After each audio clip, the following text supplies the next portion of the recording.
Ya, saya kira eh, peran media sosial itu ke depan memang akan semakin besar. Akan semakin besar karena teknologi yang semakin baik dan semakin bisa diakses oleh individu-individu.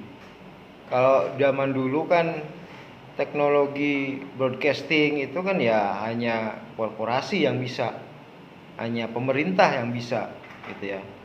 Eh, Apalagi era-era analog misalnya, hanya televisi yang bisa menyewa transponder itu satelit itu yang bisa kemudian menyiarkan news gitu ya. Tapi sekarang kan setiap orang bisa ya.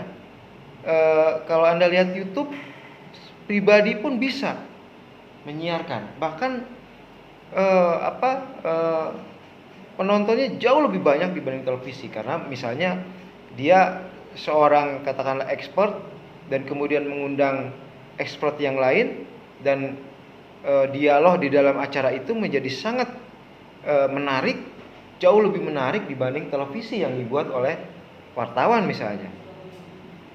Nah, tentu kelebihan-kelebihan yang bisa diberikan oleh acara-acara online ya, di YouTube gitu ya, atau di TikTok, itu akan jauh lebih menarik ya dibanding dengan apa yang disajikan oleh wartawan gitu ya.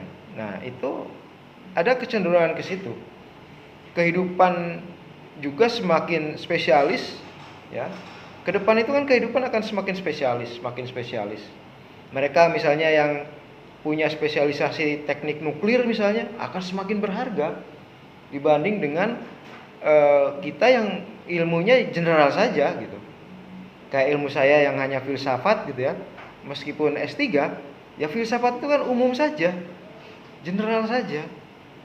Ya, filsafat itu mencakup semuanya, tetapi hanya permukaan semuanya gitu. Ada filsafat pendidikan, ada filsafat alam, ada filsafat ketuhanan, ada filsafat teknologi, ada filsafat agama, tapi semuanya itu ya hanya di permukaan. Nah, ilmu sains itu semakin menghujam, ya, semakin mendalam. Nah, akhirnya orang-orang yang punya spesialisasi yang pengetahuan yang mendalam itu akan lebih lebih memiliki advantage ya. Dan kalau dia misalnya buat acara di YouTube atau di mana, tentu akan lebih menarik. Itu misalnya acara misalnya yang dibuat oleh katakanlah seorang ahli hukum ya, dialog tentang hukum, kan akan sejauh lebih menarik ya.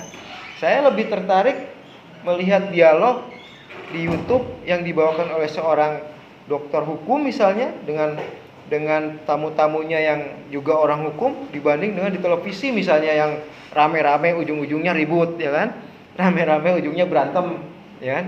Akhirnya apa yang kita dapat ya, kita lihat ujungnya kok cuma berantem, cuma saling menyalahkan ya kan.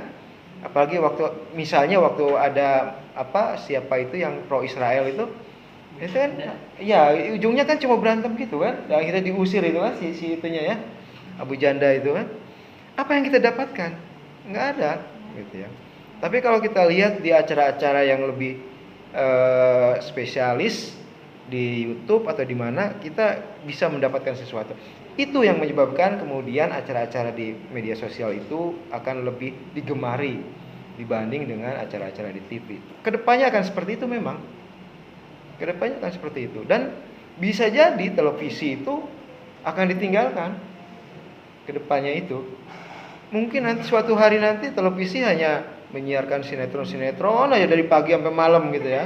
Menyiarkan film-film aja, atau khusus olahraga bola aja. Mungkin kedepannya akan seperti itu. Tidak ada lagi TV yang beraneka macam acara gitu. Mungkin akan hilang. Ya, kecuali karena orang ingin spesialis tertentu gitu. Itu. Jadi kecenderungan untuk media sosial lebih berperan itu ada. Itu ada. Meskipun tentu media sosial juga ada waktunya juga gitu ya. jangan Anda pikir YouTube itu akan selamanya ada, belum tentu. Ya. Saya itu udah punya video mungkin 1000 ya video ya di YouTube ya. Jangan-jangan hilang nanti gitu ya. Ini acara-acara gini biasanya saya ambil 5 menit gitu. Saya upload sedikit gitu ya. Udah berapa tahun tuh. Nah, itu pun belum tentu abadi, suatu saat bisa saja hilang YouTube itu. Ya.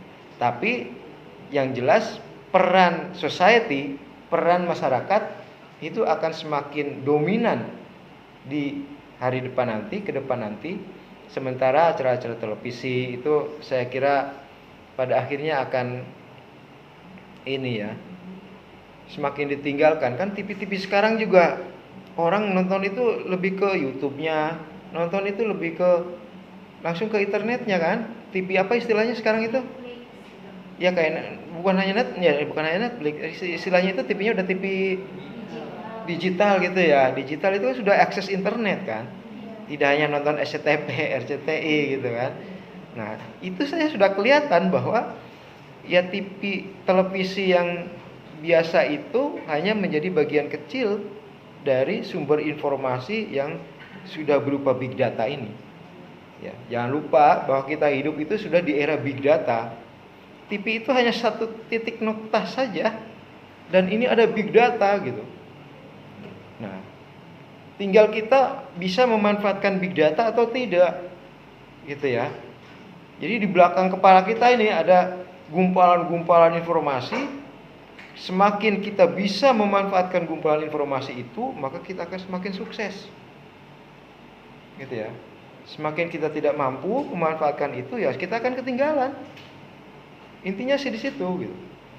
Ya. Makanya disitulah nilai dari informasi, nilai dari data itu di situ. Ya, semakin kita bisa menguasai data, menguasai big data, maka kita akan semakin sukses ya. Buat Anda apalagi ke depan, itu memang big data itu kuncinya. Kuncinya big data itu. Mungkin nanti nggak ada lagi kampus-kampus seperti ini, ya semuanya itu pakai big data. Gitu. Dan jangan heran kalau misalnya robot akan jauh lebih pintar dari manusia, karena robot itu akan mampu mengolah big data itu dengan cepat sekali. Ya, saya tuh sekarang sudah tidak percaya kalau Anda ini membuat paper yang original. Kan tinggal tulis saja di apa itu namanya, buatkan paper tentang ini kan langsung keluar. Nah itu, jadi penilaian dari paper itu memang sudah saya agak kurang gitu. Ya, makanya aktivitas di kelas itu saya lebih perhatikan gitu. Tadi saya nanya nama ibu, karena memang aktivitas di kelas itu yang lebih real sekarang itu, gitu, daripada dengan mengumpulkan paper atau apa gitu ya. Itu ya data, kemudian medsos ya, dan media konvensional. Saya kira itu. Silakan kalau masih ada silakan, kalau tidak saya kira sudah cukup.